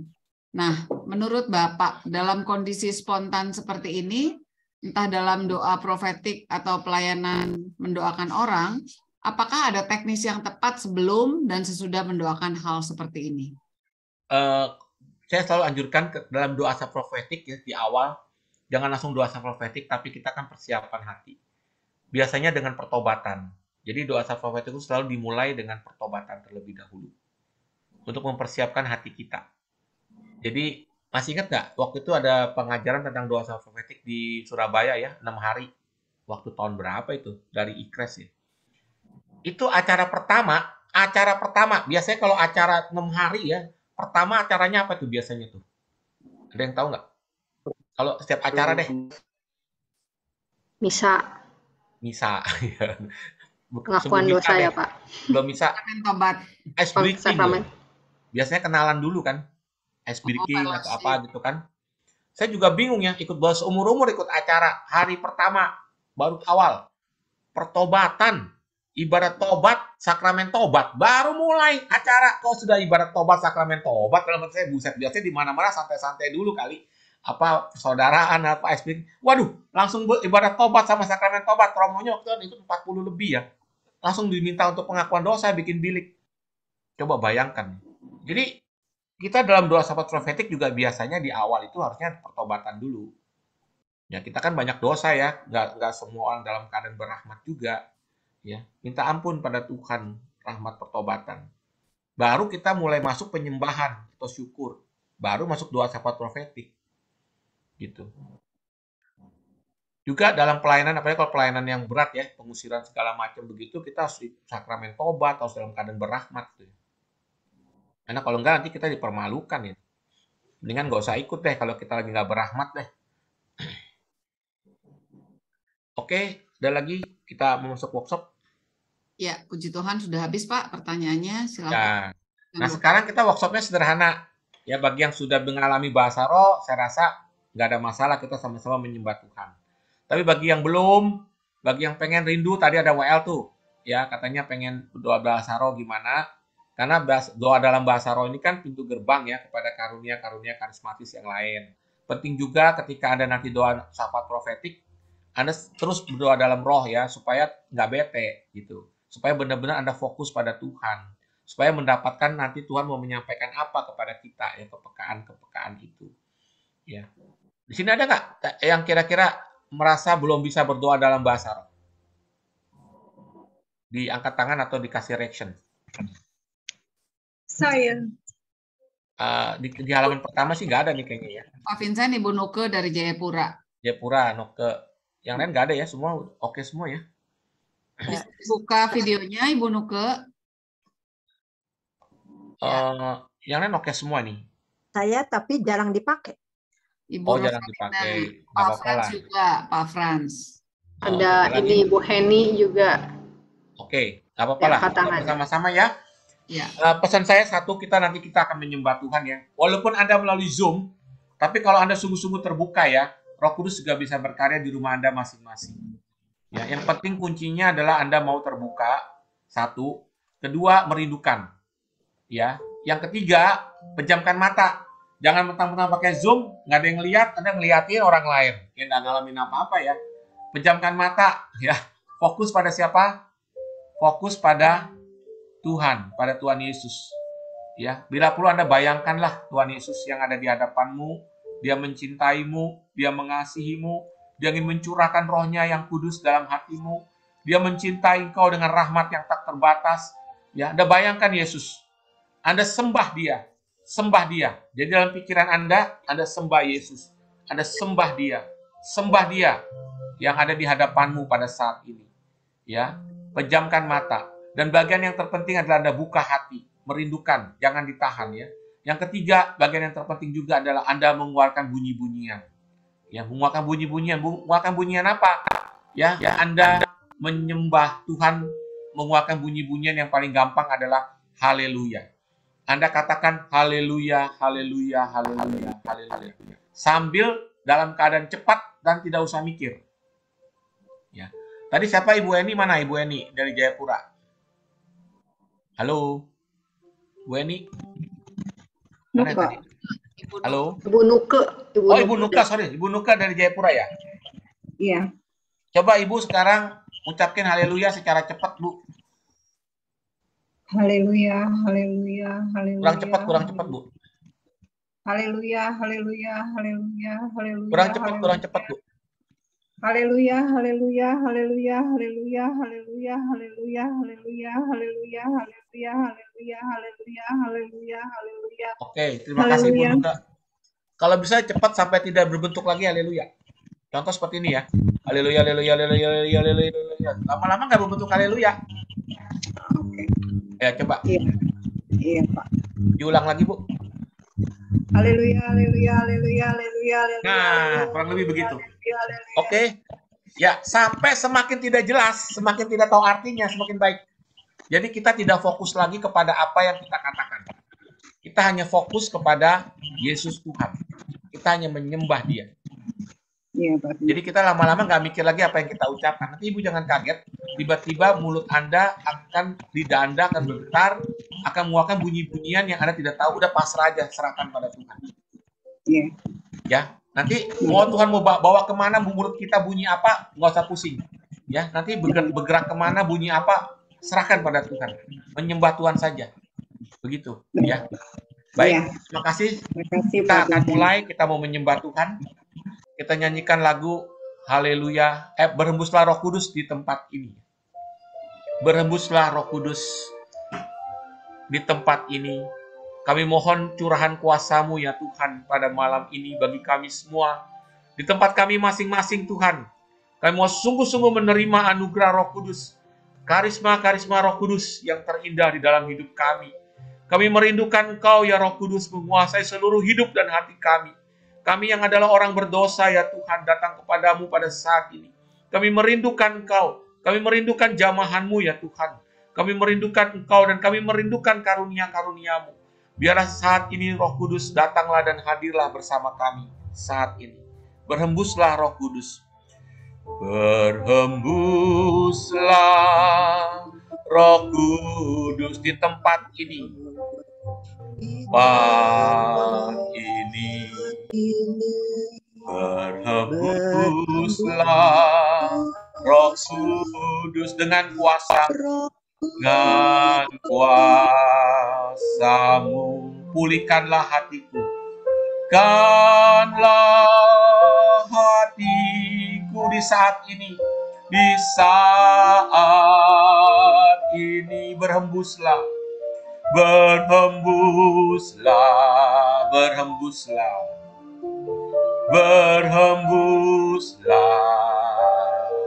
sekarang,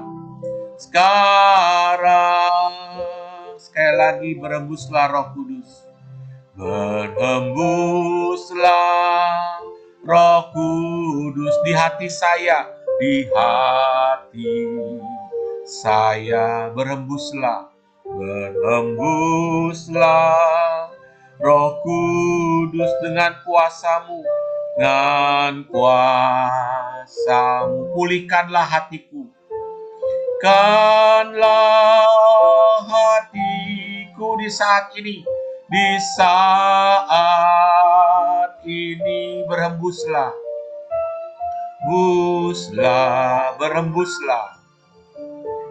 berhembuslah sekarang,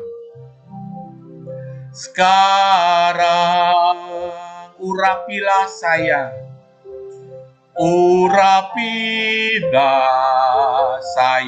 dengan minyak baru, penuhilah saya dengan hadirat-Mu, saya rindu, Tuhan, melihat kuasa-Mu, dicurahkan di hati saya,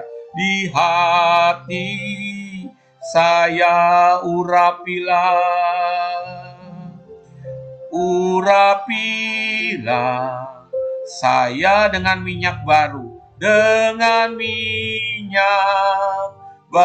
penuhilah saya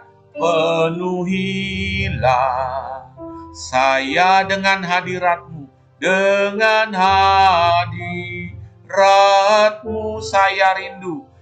saya rindu, Tuhan, melihat kuasa-Mu,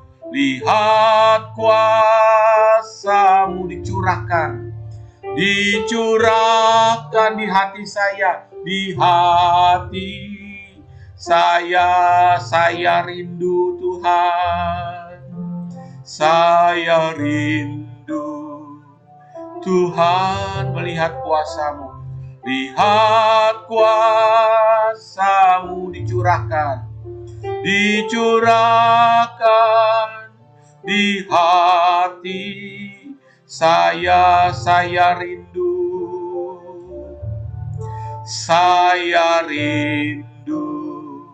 Tuhan, melihat kuasa-Mu,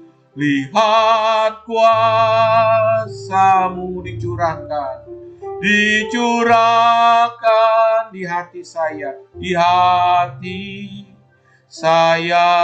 mari kita menyembah Dia.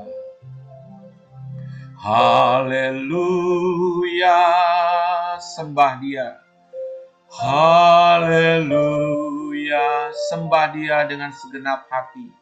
Haleluya, dengan segenap hatimu sembah Yesus. Haleluya. Haleluya. Haleluya, segenap hatimu sembah Dia. Haleluya. Haleluya, sembah dengan segenap hati. Haleluya.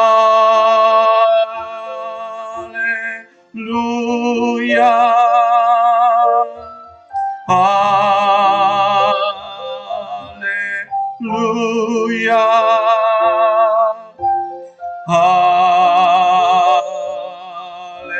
Haleluya.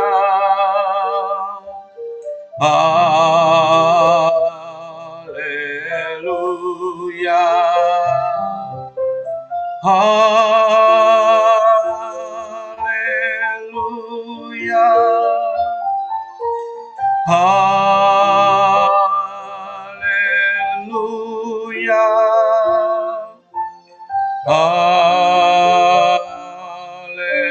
Haleluya.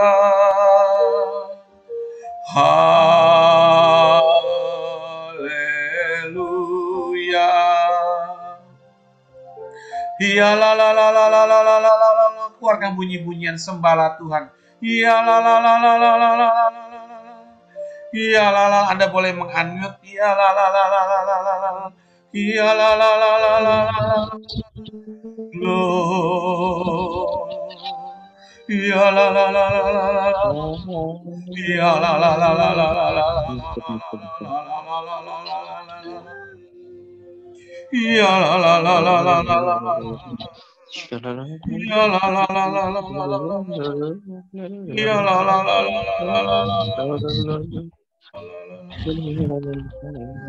Ya la la la la la la. Ya la la la la la la. La la la la la la. Ya la la la la la la. La la la la la. Menyerah kepada Tuhan. Ya la la la la la la. Sembah. Ya la la la la la la la. Ya la la la la la la. Ya la la la la la. Ya la la la la la. Sembah. Ya la la la la la la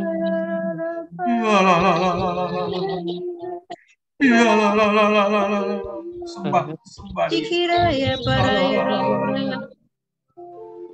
Ya la la la la la la la. Ya la la la la la la. Ya la la la la la. La la la la. Ya la la la la la. Ya la la la la. Ya la la la la.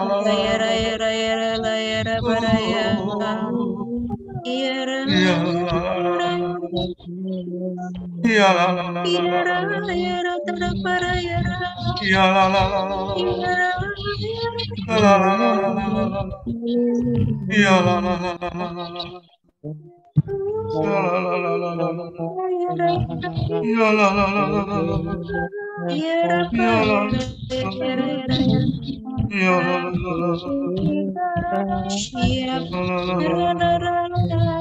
Ya la la la la la. Ya la la la la.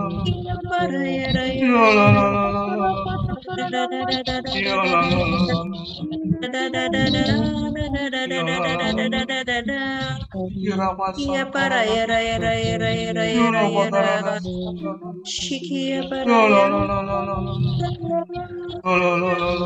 yara para yara yara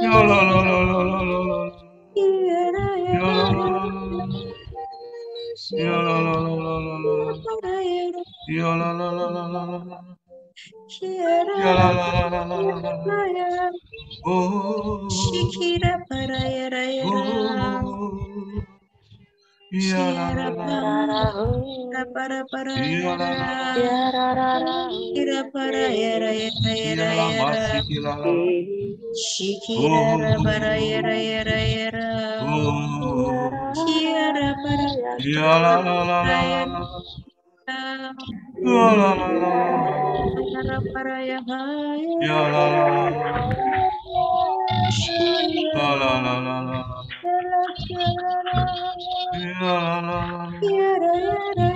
para yara Shikira yara yara yara Shira para yara para yara Yara para yara para yara para yara yara yara Kira para yara yara Shia para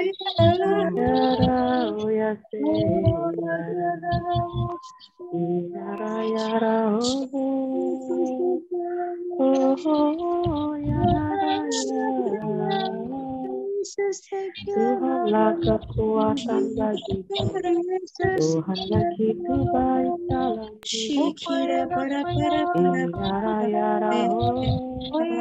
pelindung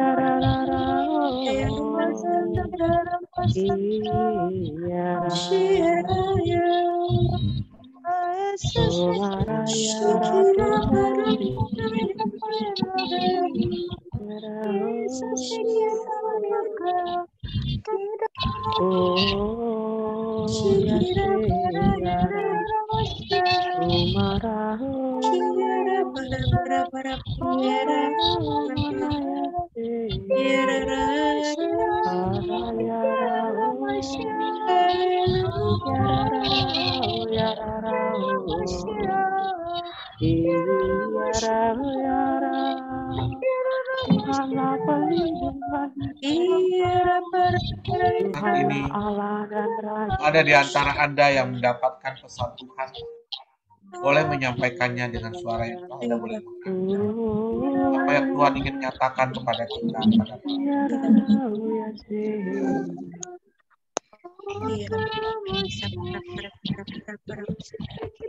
Hatiku hancur melihat pelanggaran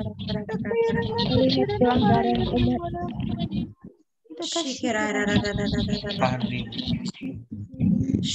para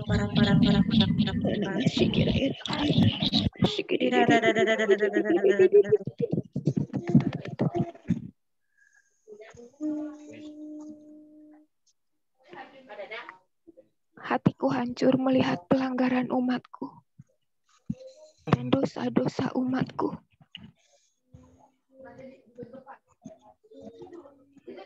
Tapi ketahuilah bahwa kasih karuniaku tidak akan berakhir seumur hidupmu. Selamanya aku tetap Allah bagi hidupmu. Aku tetap raja bagi hidupmu. Kendati engkau telah mengecewakan aku.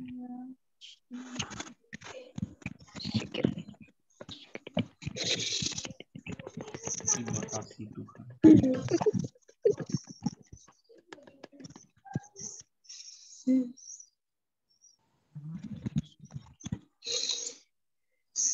Silakan bagi yang mau menyampaikan pesan Tuhan yang lain. Siapa yang tersentuh akan pesan tadi, boleh mengangkat tangan atau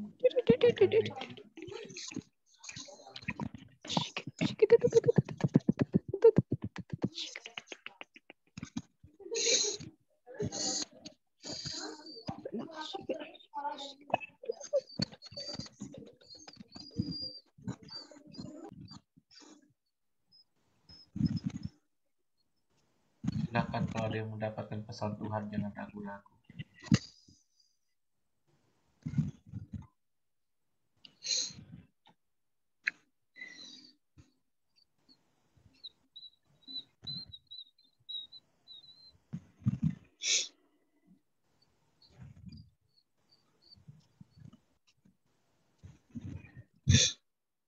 Apakah Anda mendapatkan gambar sesuatu ataupun kata-kata berjalan ataupun dorongan atau intuisi, sampaikanlah.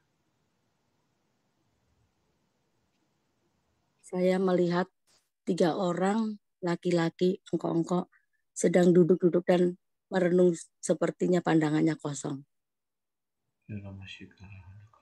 Marilah kita berdoa untuk dia.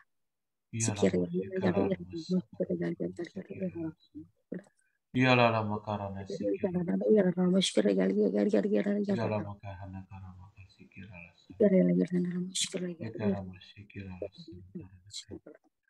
Santahana karama sikira. Iyalah makarana sikira.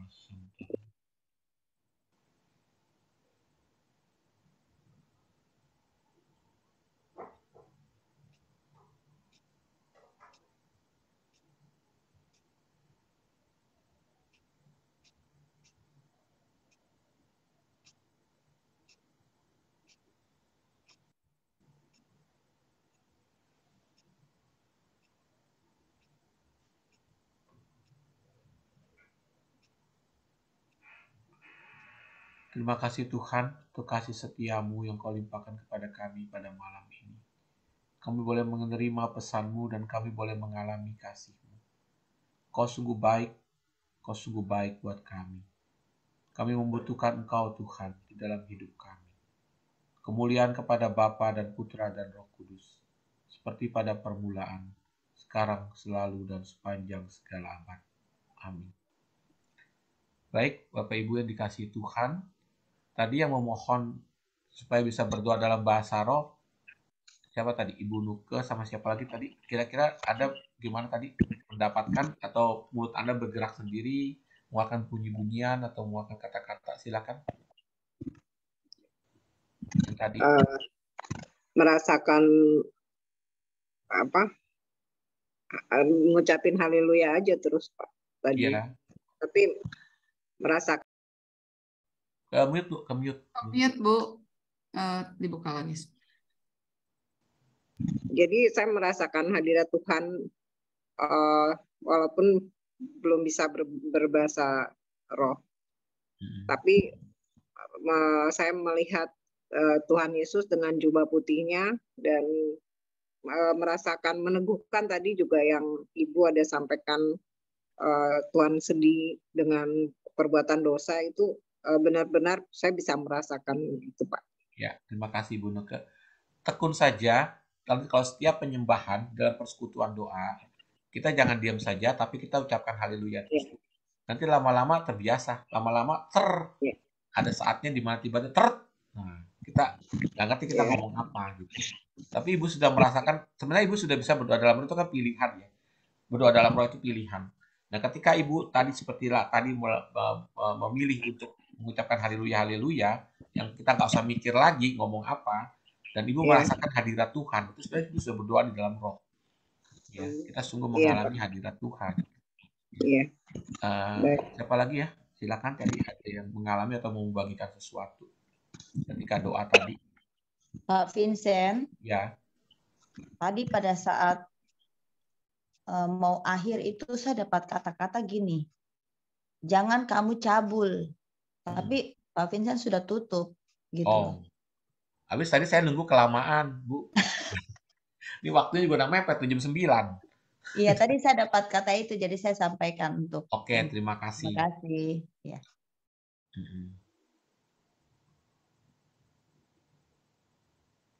Terus, siapa lagi? Ada yang mau sharing lagi? Pak Frans, silakan Pak Frans. Barangkali ada yang mau disampaikan.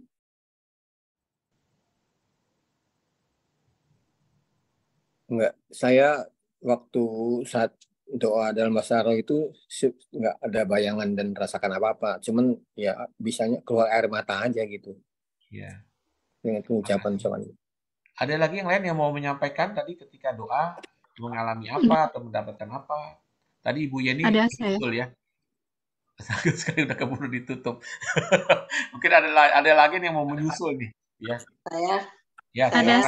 Juliana. Waktu berbahasa roh, saya cuma melihat wajah Tuhan Yesus tersenyum.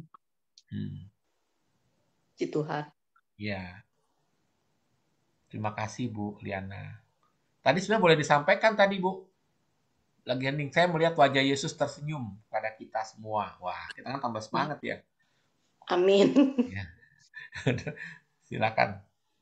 Yang lain. Boleh saya? Ya. Terdengarkah? Silakan, tadi saya dapatnya untuk mendoakan anak-anak yang tersakiti oleh orang tuanya.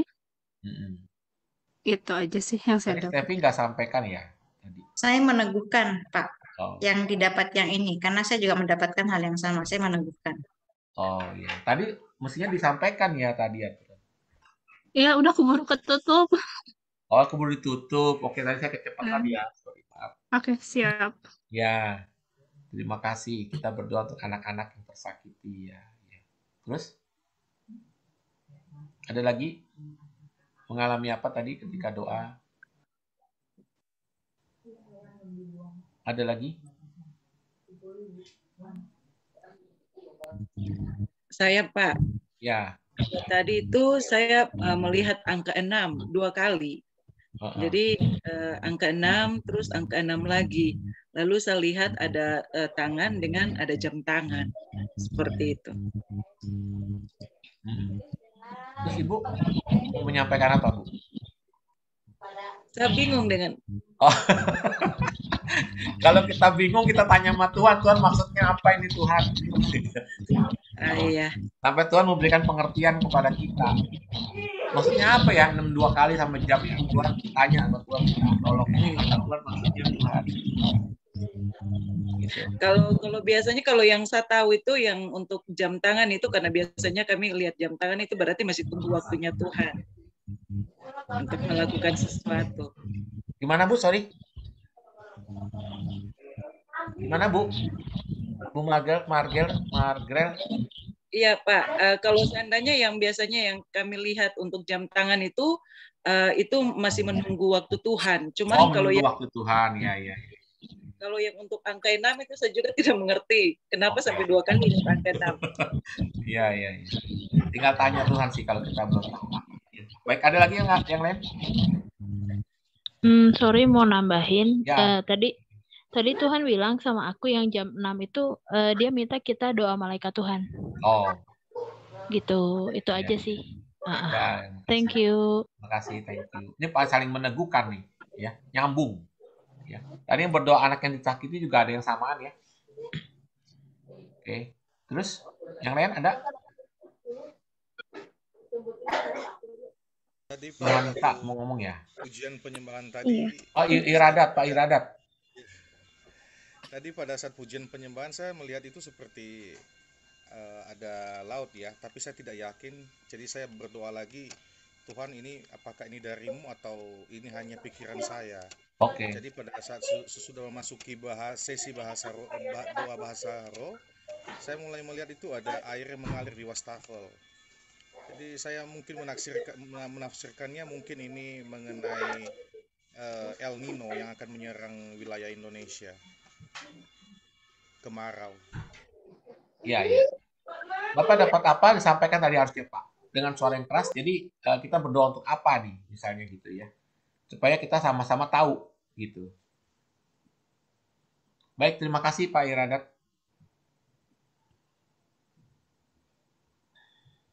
Tadi satu lagi mau ngomong siapa? Yohanita? Nita. Jadi? Atau cuma di unmute doang tadi ya? Oke. Tadi waktu pas penyembahan dari awal itu saya sudah baru kita buka dengan nyanyian tuh hadirat Tuhan sudah terasa Pak. Sudah terasa, tapi di situ saya cuman sedih melihat seperti ada bola dunia dan dunia dengan segala kehancurannya, entah itu dari dosa dan tapi terbanyak itu dari untuk kaum muda yang terlibat dalam free sex, narkoba dan segala macam. Jadi Tuhan sangat menangisi keadaan dunia pada saat ini dan kita diharapkan berdoa untuk kelangsungan dunia yang akan datang. Iya. Dari sekarang itu aja. Terima kasih Yohanita. Ya. Tadi udah disampaikan kan tadi kan? Iya. Iya. Oke. Ada lagi? Kalau nggak ada, cukup ya kali link ya. Jam 9 ya? Ya, sudah tepat jam 9. Ya. Mudah-mudahan kita mempraktekkan terus karisma Roh Kudus ya dalam persekutuan doa kita, dalam kehidupan kita ya. Sehingga kita lama-lama menjadi peka ya. Terutama dalam doa sopat profetik itu sangat kepake sekali ya. Karena kita tidak tahu sebenarnya apa yang harus kita doakan. Tapi ya Tuhan sendiri yang masih tahu kita ya. Gitu. Terima kasih, Tuhan memberkati semua, maju terus dalam Tuhan. Ya, terima kasih Pak Vincent untuk closing statement-nya. Sekali lagi kita semua yang terberkati, mari kita berikan reaction yang terbaik untuk acara pada malam hari ini. Kita boleh kasih reaction hati, jempol untuk Pak Vincent pada malam hari ini. Ya, luar biasa ya Pak Vincent. Terima kasih untuk pengajarannya pada malam hari ini. Kita semua sungguh terberkati, terutama diingatkan kembali untuk pentingnya bahasa roh di dalam karisma Roh Kudus untuk perlengkapan doa syafaat yang efektif. Dan juga kita harus mengerti karunia-karunia karismatis yang terbagi dari 3, karunia sabda, karunia tanda, dan karunia kebijaksanaan. Pak Vincent, ini ada peserta yang minta bahan, boleh di-share Pak Vincent bahannya? Pak Vincent masih di mute ya? Boleh, nanti saya share kemana ya? Kalau bisa di sini Pak, di chat biar para peserta bisa download. Duh, caranya gimana ya? Saya juga bingung. Oh, kalau enggak Pak Vincent bisa Gimana share ke caranya? WA saya, nanti saya bisa bantu Oke, share. oke. Ada grupnya nggak ini ya? Nggak Ada ada. itunya, kita ada share ke WA, tapi ini beberapa mungkin yang bukan daftar langsung, jadi baru. Caranya gimana ya kalau dari sini ya? Pak Vincent bisa ini di kolom chat. Buka chatnya, Pak. Ada file. Chat, di kolom chat. To everyone ada file, Pak. Nah, filenya dipencet, diklik. Kolom chat ada file. Kan ada 4 tuh. Oke, ada file, terus? Ada file, lalu Pak Vincent Your computer. Your computer. Nah, itu di mana nanti langsung di-download di situ, Pak. Oh, saya langsung bahan saya aja tuh. Saya jadi satu filenya dengan itu, doa syafaat profetik. Oh. Gimana ya? Kalau nggak nanti kita share by WA aja ya, Bapak Ibu ya. Nggak apa-apa sih, saya share semuanya aja lah. Ini ada bahan. Oh iya, bisa di-share. Kalau bisa di-share lebih bagus, Pak. Jadi teman-teman bisa download langsung diambil. Di mana ya? Tadi di chat, di file, cuman harus dicari di komputernya. Mana? Kalau nggak slide yang ini aja, Pak. Slide yang PPT itu. Slide. PPT yang tadi Bapak share itu. Itu di kolom apa ya? Okay. Di kolom chat ada file, nanti ditarik dari situ. Google Drive, Box, Microsoft SharePoint. Di your computer ya? Bapak save-nya di komputer kan, Pak Vincent? Iya, tapi sebentar ya.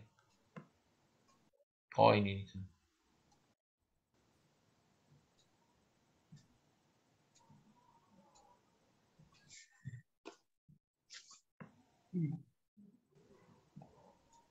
Sambil menunggu Pak Vincent, saya kirimnya pakai apa? Tanda ini ya? Iya, tanda file ini, Pak. Oke. Udah belum? Lagi muter. Iya, lagi muter, mungkin sambil ditunggu.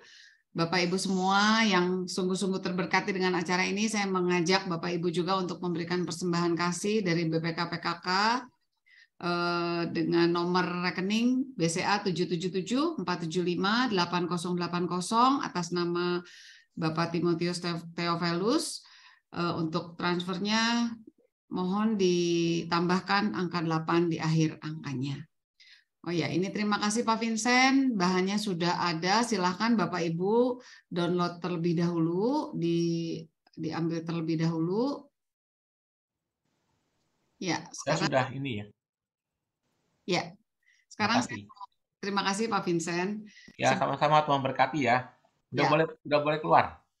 Sebenarnya mau minta Pak Vincent doakan kita untuk nanti di akhir.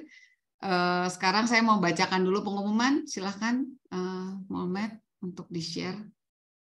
Jadi Bapak Ibu, untuk doa syafaat kita minggu depan, kita akan kembali berlatih doa syafaat profetik secara offline bagi semua Bapak Ibu para peserta yang berasal dari Bandung. Kumpul di Bumi Sili Asi, Ruang Yakobus lantai 2, minggu depan pukul 18.30.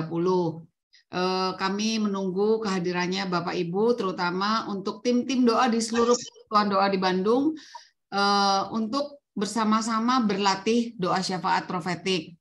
Jadi kebetulan ini tema kita doa syafaat profetik, jadi kita mengundang untuk Bapak Ibu langsung praktek, ya langsung praktek di minggu depan.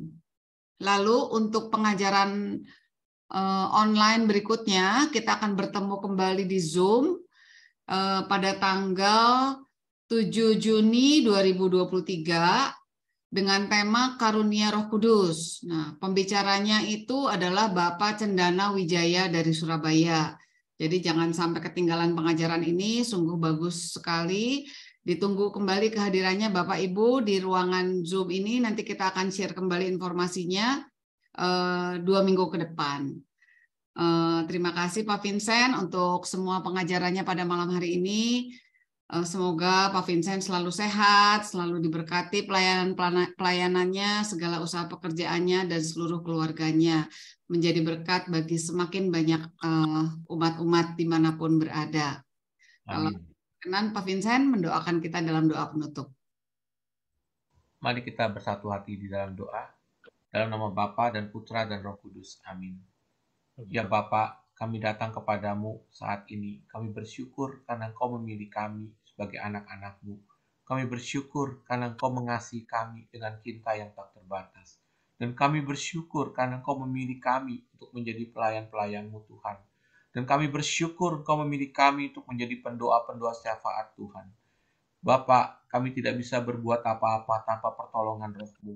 Maka dari itu ya Bapa, kami mohon agar Roh-Mu yang kudus senantiasa tercurah dalam hati kami masing-masing. Sehingga kami sungguh-sungguh Tuhan dapat hidup berkenan di hati-Mu. Mari Roh Kudus penuhilah kami. Penuhilah kami saat ini dengan kasih-Mu, dengan kuasa-Mu, dengan cinta-Mu.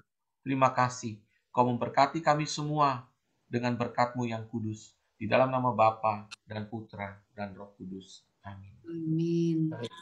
Terima kasih Pak Vincent, terima kasih juga Ibu Kanti yang sudah main musik luar biasa, dan terutama saya ucapkan terima kasih buat teman-teman dimanapun teman-teman berada di seluruh Indonesia. Saya tunggu lagi kehadirannya 2 minggu ke depan di